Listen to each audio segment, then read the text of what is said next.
स्वागत है हकीम साहब। बहुत धन्यवाद। हकीम साहब, बात करें अगर हम पेट की बीमारियों को लेके, तो हमारे साथ ऐसे पेशेंट जुड़ते हैं जिन्हें कई कई सालों तक पेट की समस्या है, कब्ज की शिकायत है और उन्हें मोशन पास नहीं होते हैं। मतलब वो 5 साल 10 साल सिर्फ एक गैस की समस्या से लड़ते ही रह जाते हैं। तो एक सही उपचार वो क्यों नहीं अपनाते? क्योंकि इतना लंबा समय कोई गैस को दे रहा है और गैस सबसे ज्यादा तकलीफ करती है व्यक्ति को। देखिए, ये गैस, ये कब्ज जी, मोशन ना होना, मुश्किल से होना, ये सब इशारा करते हैं कि आपके शरीर में कोई रोग पलना शुरू हो गया और उसका असर पेट पर होता है। अगर हम शुरू में ही अपना पेट का ख्याल रखें तो फिर कोई बड़ी बीमारी नहीं होती। ठीक है, अगर इन्फेक्शन होगा तभी पेट में ही तकलीफ होगी, चाहे ब्लड में इन्फेक्शन हो, चाहे आंतों में इन्फेक्शन हो। लीवर में इन्फेक्शन होगा तब भी आंतों कोई तकलीफ होगी और मोशन की परेशानी होती है। एसिडिटी बढ़ेगी, एसिड बढ़ेंगे तब भी पेट की परेशानी। फिर ये बढ़े हुए जो अज्जा हैं, चीज़ें हैं हमारे जिस्म की, ये फिर हमें दूसरे रोगों में ग्रस्त करती है। तो पेट जिसका भी अगर इम्प्रेस हो, कुछ भी ख़राब हो, सबसे पहले उसका इलाज किया करें। पेट का इलाज करना बहुत आसान है और दूसरे रोग जब इससे उत्पन्न हो जाते हैं तो फिर उसका इलाज ज़रा मुश्किल हो जाता है। तो पेट से शुरू होती है हर बीमारी। इसको बीमारियों की जननी कहा है पेट को। हम लोग भी इसे उम्मुल इमराज कहते हैं। तो पेट पर अपने तवज्जो जो लोग दे सकते हैं वो रोग मुक्त जिंदगी गुजार सकते हैं। देहरादून से हैं प्रमोद जी, स्वागत है आपका जी। बोलिए, प्रश्न करिए। मेरी हकीम जी से बात हो सकती है? जी, क्यों नहीं हो सकती, हम आपसे बात कर रहा हूँ, बताइए।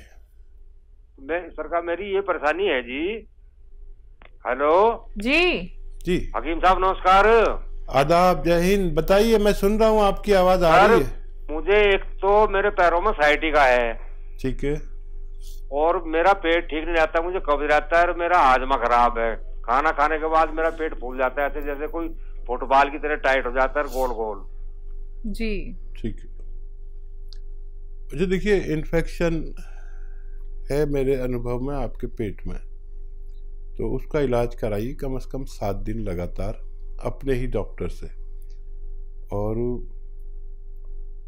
फिर 7 दिन या 10 दिन करते हैं ज़्यादा से ज़्यादा, फिर उसके बाद पेट ठीक रहने लगता है। हर खाने के बाद सौंफ खाया करिए 2 चम्मच चबाकर।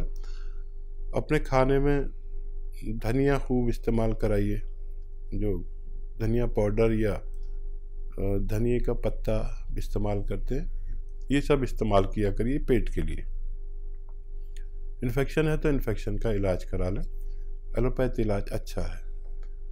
साइटिका के लिए पूरी बात समझ लें कि साइटिका वाले को उनके घर में ये शौचालय चाहिए कुर्सी वाला, वेस्टर्न टॉयलेट जिसे कहते हैं। जब तक ये नहीं लगेगा, जब तक साइटिका का मरीज़ ठीक नहीं हो सकता। ठीक होगा फिर वही हो जाएगा, फिर आप शिकायत करते हैं।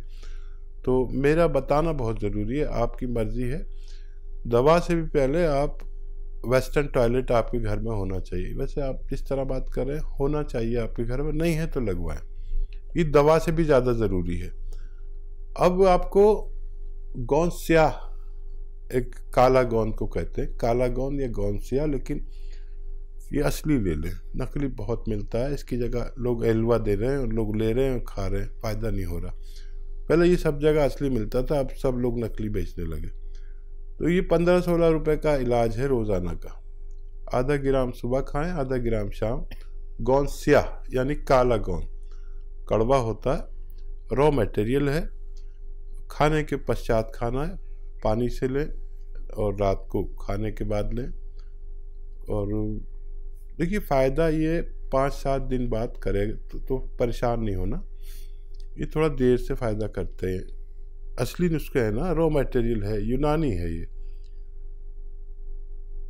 तो थोड़ा सा सब्र करना, क्योंकि साइटिका का एलोपैथ में तो इलाज ऑपरेशन है। इससे भगवान ठीक कर देता है अगर संयम वाले लोग हों। 100 ग्राम भी असली मिल गया तो आपको फायदा होना मुमकिन है। जी, दिल्ली से हैं दयावती जी, स्वागत है आपका। नमस्कार मैम। जी नमस्कार। नमस्कार भाई साहब। देखो हमारी बहन का फोन आया, अगर कर्नल वर्मा का फोन आया तो हमारी बहन का भी फोन आया। कैसी हैं? ठीक हूँ भाई साहब, और मैं ये मेरी बिटिया है, मैं इनके लिए भी दुआ करती हूँ। अच्छा, शुक्रिया। आप तो मेरे भाई हो पर ये मेरी बिटिया है, ठीक है ना। मैं इनके लिए खूब खूब दुआ करती हूँ, ये भी खूब खूब खुश रहे। जी ये नंदी का काम करती है और आप सिर्फ भगवान हो। अरे बाप रे। देखिए ये कुछ भी हो लेकिन मैं भगवान नहीं, मामूली इंसान हूँ और आपका भाई हूँ, चाहे छोटा माने या बड़ा। सवाल कर लीजिए। बड़े भाई हो, सही बात है। और भाई साहब एक पर्सन है कि गाड़ी में बैठ के ना बहुत उल्टियाँ होती है, चक्कर आते हैं, तो उसकी भी कोई दवाई बताओ। क्यों नहीं, उसकी भी दवाई है। किसको होती है, कितने बड़ा है वो? एक तो छोटा बच्चा है 6-7 साल का, और जैसे बड़ी है 35 साल की, उसके भी होती है। और भाई साहब मेरे भी होती थी, मेरी तो ठीक होगी। आपकी कैसे ठीक हुई? मेरी भाई साहब मैंने तो यही आपकी जो आप बताते हो यही दवाई खाई, अपना जैतून का नमक डाल के पिया और गोंदछिया खाया, और ये पीती हूँ जैतून का सिरका, अदरक लहसुन डाल के, तो मेरा तो बहुत अच्छा हो गया। मैं तो अभी घूम के आई हूँ, बेटी घुमा के लाई, तो मेरे तो उल्टी नहीं पड़ी।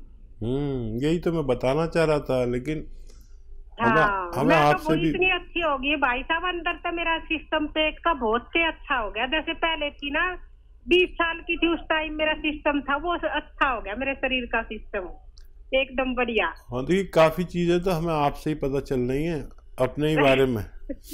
कई चीजें आपने बताई और हमें और हमारे व्यूवर्स को बहुत आसानी हो गई। देखिए ये जैतून का सिरका, जैतून का नमक अगर पी लिया जाए अपनी उम्र के हिसाब से, देखिए छोटी बच्ची जो 6-7 महीने की है उसको मत देना, और जो बड़ी बच्ची है उसको आप दे सकते हैं। 1-2 चुटकी रोज़ाना दे दिया करें, और फिर वो सफ़र करेगी तो आपकी तरह उसको भी फ़ायदा होना मुमकिन है। बहुत शुक्रिया आपके फ़ोन करने का। तो बिल्कुल दयावती जी, आपने फिर से एक नुस्खे जाने हैं जो आपको फ़ायदा भी देंगे। आप हमेशा ही फ़ायदा इतना उठाती हैं कि आप तो रोग मुक्त हो चुकी हैं, लेकिन आप इस तरीके से सेवा कर रही हैं दूसरे लोगों की भी कि प्रचार प्रसार, जो कि हकीम साहब कहते हैं कि अगर आपको दर्द को फ़ायदा होता है तो आप आगे भी उन बातों को पहुँचाइए, जिससे कि जो लोग नहीं समझ पाते हैं और परेशानियों में घिरे होते हैं, उन्हें कोई ना कोई बीमारी रहती है, तो वो भी ये घरेलू नुस्खे अपना सकते हैं। तो आप अपने साथ साथ दूसरे लोगों का भी भला कीजिए। बाकी दर्शकों देखिए लाइव कार्यक्रम है, लाइव आप लोग हकीम साहब से बात करना चाहते हैं, नंबर पे कॉल कर सकते हैं जो आपके सामने आपकी टीवी स्क्रीन पे दिखाए जा रहे हैं। यूपी से हैं आशा जी, अगली कॉलर, स्वागत है आपका। नमस्कार जी नमस्कार, बोलिए। नमस्ते। ये बताइए, आबादी बवासीर है हमको, और पेट फूला रहता है, जब गैस निकलती है तो हमको लैट्रिन लगती है, जब गैस नहीं निकलती है तो हमारे लैट्रिन नहीं लगती है, और टाइट लैट्रिन होती है, तो कभी कभी ऐसा हो जाता है कि ब्लड भी आना लगता है। आपकी उम्र क्या है? 45 है मेरी उम्र। और डॉक्टर ये बताइए कि वो जैतून का नमक आपने कहा था, मैंने मंगाई, तो नमक भी खाना है, उसमें और कुछ मिलाना है, परहेज क्या करना है उसको हमको कागज में कर देना है। क्योंकि मैं जब गैस की दवा खाती हूँ जिनटैक, तब हमको गैस निकलता है, थोड़ा महसूस होता है कि हमारे बाहर जाने में कुछ है, लेकिन जब भी पेट नहीं साफ होता, थोड़ा बहुत होके फिर ऐसे नीचे से लगा के देना, ऊपर से ऐसे फूल जाता है पेट। खाने का तो कुछ भी नहीं रहता है जी। ठीक है, पेट भरा। मैं समझ गया ऐसी तकलीफ क्या होती है, मैं महसूस कर सकता हूँ आपकी तकलीफ। तो देखिए ये अगर असली आपने नमक जैतून मंगा लिया है तो यही 2-2 चुटकी सुबह शाम पानी मिलाकर लेना शुरू कर दें, फौरी तौर पर 2-2 चुटकी। ये चुटकी मैं इसे कहता हूँ, पानी मिलाकर और पी लिया करें दिन में 2 बार, 2-2 चुटकी। और इसी से फ़ायदा होने लगे तो फिर किसी चीज़ की ज़रूरत नहीं। अच्छा, मेडिकल स्टोर से वो ले लीजिए, एक आता है अरंडी का तेल। अरंडी का तेल और 2 चम्मच सुबह पीजिए, 2 चम्मच शाम, और उसके बाद खूब गरम गरम पानी पीजिए। ये भी एक इलाज है। ये दोनों इलाज करिए और पहले यही करिए। और अगर किसी सूरत में आपको वो बात ना हो जो आप चाहते हैं फ़ायदे में, तो आप लिख लीजिए मेथी का दाना, सौंफ, मेथी का दाना, सौंफ, अलसी, धनिया। मेथी का दाना, सौंफ, अलसी, धनिया। मेथी का दाना आप लिख लीजिए, सौंफ, अलसी और धनिया, ये सब 150-150 ग्राम लें।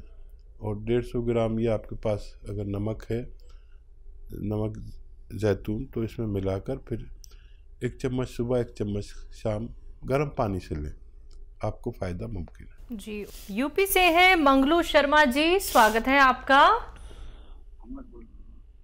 हेलो। हाँ नमस्ते जी नमस्कार, बोलिए सर, प्रश्न करिए।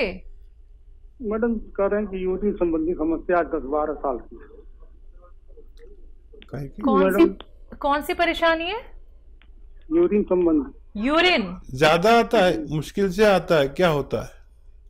सर होता है, लेकिन 10-12 साल से जलन होती है, दर्द होता है। आपकी उम्र क्या है? 48 साल। जलन होती है, ठीक है। कह रहे हैं सर आपकी दवा आपके यहाँ जी जी बोलिए। नमक जैतून मंगाए थे और पी केयर खा रहे हैं सर करीब 1 महीना से। लेकिन सर आराम तो था, फिर बढ़ गई परेशानी। अच्छा अच्छा, तो ठीक है। उसमें सर लगता है कुछ कीटाणु भी काट रहे हैं। और नहीं, देखिए यूनानी दवा खा रहे हैं आप, कभी कभी ऐसा लगेगा वैसा ही हो गया। ये प्राकृतिक रूप से काम करती है। आपको कई महीने इलाज करना होगा, और कभी कभी ऐसा लगेगा वैसी परेशानी आ गई, तो उससे घबराए नहीं। कभी ज़रूरत पड़े तो कोई अपने डॉक्टर से भी दवा ले सकते हैं, उसको साथ में भी ले सकते हैं, लेकिन ये कंटिन्यू अगर 5-7 महीने ली जाए तब फ़ायदा मुमकिन है। और कभी कभी वैसा का वैसा लगे तो घबराना नहीं, क्योंकि ये यूनानी एक प्राकृतिक रूप में काम करती है। कभी कभी ऐसा लगने लगता है कि अरे फिर वैसा ही है, तो इसकी कोई परवाह ना करें, क्योंकि ये जड़ पे काम करती है। तो कोई भी मर्ज हो, कोई भी दवा हो, आप इसके साथ भी ले सकते हैं एलोपैथ में, लेकिन इसका इलाज थोड़ा सा लंबा करना पड़ेगा। आपको फ़ायदा तो हुआ था, फिर पूरा फ़ायदा होना भी मुमकिन है। इसी के साथ अगले कॉलर हैं इंदौर से कर्नल वर्मा जी, स्वागत है आपका। नमस्कार मैडम। जी नमस्कार। आदाब वकील साहब। आदाब आदाब, मुकर्रर आदाब। कल तो मोहतरमा ने भी बोले कि कुछ लोगों की सालों से काल नहीं लगती है, कुछ लोगों की रोज लग जाती है, तो कैसे लग जाती है? जी मैं चंद लम्हे पहले आपने कहा था कि मुझे लोग बहुत कम पसंद करते हैं, हमारी भाभी भी आपको पसंद नहीं करती है, तो ये मानना कि आपको लोग कम पसंद करते हैं इसलिए कि तुम्हें हम पसंद करते हैं। जी सही कहा, वाकई। और क्या सवाल है भाई? सवाल ये है साहब कि वो जो उसकी व्यवस्था तो कर ली है मैंने, जूस निकालने की। अच्छा, समझ गए आप। हाँ, तो हालांकि अब मेरे को तो जरूरत नहीं है, मगर किसी की खिदमत के लिए जरूरत पड़े, इसलिए उसकी व्यवस्था तो कर ली है। अब एक बात आपसे ये पूछना चाहिए थी कि नींबू भी 2 होते हैं, हरे और पीले। अदरक भी 2 जाति की होती है, नई और पुरानी। तो ज्यादा मुफीद कौन सी चीज रहेगी, ये जानना था आपसे। और एक बात और पूछना थी कि वो जो भर्ती है अस्पताल में, जिनका प्लास्टिक सर्जरी हो रही है, जख्म है उनको, तो जैतून का सिरका उनकी दवा के साथ में दे सकते हैं उनको क्या? जी दे सकते हैं, और बहुत अच्छा किया आपने, इंतज़ाम कर लिया। दरअसल आप फौजी आदमी हैं, जद्दोजहद वाले, पीछे लग गए किसी बात के तो लग गए। मेरा भी यही हाल है, हालांकि मैं तो गैर फौजी हूँ। तो ये एक इंतज़ाम हो गया और लोगों का बड़ा फ़ायदा होगा। और क्या बताया था इन्होंने कहा है कि अदरक 2 तरीके के होते हैं। और देखिए, अदरक एक कच्ची होती है, एक पक्की होती है। तो जिसका रंग थोड़ा सा ऐसा होता है, तेज़ सा रंग होता है, तो वो अदरक इस्तेमाल करना बेहतर है। लेकिन दूसरी भी अदरक जो कच्ची होती है उसमें इतना ज़्यादा जान नहीं होती। और नींबू जो इस्तेमाल करना है वो कागज़ी नींबू आप समझ सकते हैं, वो पीला होता है और उसको ऐसे सूंघो तो बड़ी अच्छी खुशबू आती है। हरा नींबू या दूसरे नींबू जो भी होते हैं, कागज़ी नींबू इसलिए कहते हैं कि इसका छिलका कागज़ जैसा होता है, बारीक होता है, और वो बाकी जो मोटे मोटे नींबू आजकल चल रहे हैं वो नहीं लें। तो ये बेहतर कहलाते हैं, इससे इस्तेमाल करें और फ़ायदा उठाएं। जी।